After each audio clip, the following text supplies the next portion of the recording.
The Oklahoma Sooners threw out another offer here in the 26th cycle. This is one where we've sort of talked about the kid potentially getting an offer from Oklahoma. It's something that we've waited on. But the Oklahoma Sooners need help at wide receiver in this 26th class, and they might have found another answer. So we got to talk about it. We got to discuss it. Maybe who else could be on flip watch at wide receiver for Oklahoma, because I do think there are other targets Oklahoma can also lean on. So join the discussion. Jump in the comments below. Let me know what your thoughts are. And if you are new to the channel, this is where I ask you, hit that like, hit the subscribe button. Hey, and it's football season. If you guys see me out at the football games or just out in public, feel free to say hi. Love to see the guys that watch the channel and would love to say hi to you back. All right, so the Oklahoma Sooners invited Xavier Okwufulueze down to Norman to watch Oklahoma versus Illinois State. And it appears the Oklahoma Sooners might want to make a move here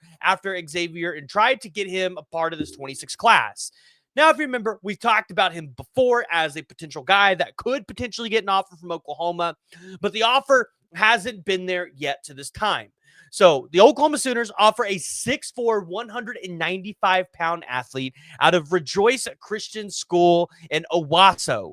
Now, when you look at Xavier's background here, he plays basketball. He competed in track and field in middle school. He took extensive two-way snaps and special teams contributions in football.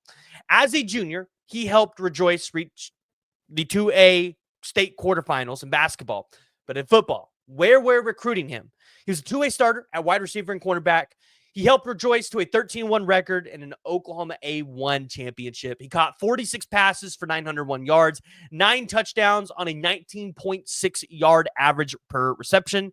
Also, he recorded 31 tackles, 4 interceptions, including 2 touchdowns. So when you look at what he's been able to do on the field, a highly productive kid. Now, I think a lot of people's questions are, hey, he's playing 1A football in Oklahoma. Like, how is that going to translate to Oklahoma, to the SEC? And listen, I think it's going to translate. This is going to be a guy that I don't think you're bringing him in and expecting him to be a world beater right away.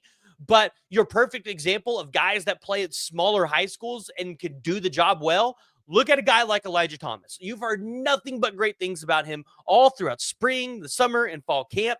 If Okwufulueze can come in for a year, get into a college strength and conditioning system, learn under Emmett Jones. Maybe by years 2 and 3, he's actually on the field quite a bit for Oklahoma. And that's some size that I think Oklahoma could really use at the wide receiver position. So, and by the way, I hope I'm saying his name right. I'm not 100% sure because I haven't really heard anybody say it yet, or actually heard him say it. So the Oklahoma Sooners make this offer. They're kind of short on 2026 wide receivers right now. You've got Daniel Odom, who was the one guy I think a lot of people did not expect to stay committed in this class, but that's the one guy they've got committed right now. So the question is, where else can Oklahoma go with the wide receiver position? Because when you're this late in the cycle, it's just flip season. That's what it is. There's not a ton of guys left uncommitted out there.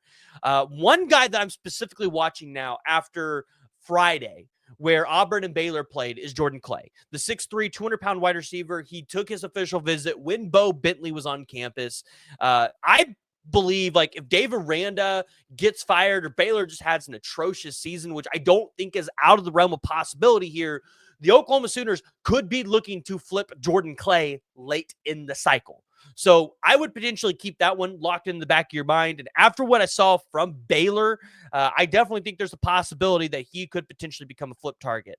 Additionally, you could look at guys like a Jaden Pettit out of Wisconsin, even though, if you commit to Wisconsin now, it's not likely you're going to decommit from Wisconsin because you chose to go there when they're not historically the best passing team. But a guy like Jaden Warren committed to Houston, Aljor Miles over at SMU. Those are all guys that I would potentially, look at Oklahoma targeting because they're just really good players. But the big news of today is Xavier Okwufulueze gets the offer from the Oklahoma Sooners, Brent Venables, and Emmett Jones. So I want to hear from you guys. Let me know what you guys think down in the comments below. Are you guys excited about this offer? Do you think he ends up at Oklahoma? If you're new to the channel, make sure you hit that like, hit that subscribe button. Catch us to go Yeah, you'll be catching us a lot next week for the Michigan game. But yeah, join the discussion. We'll see y'all next time.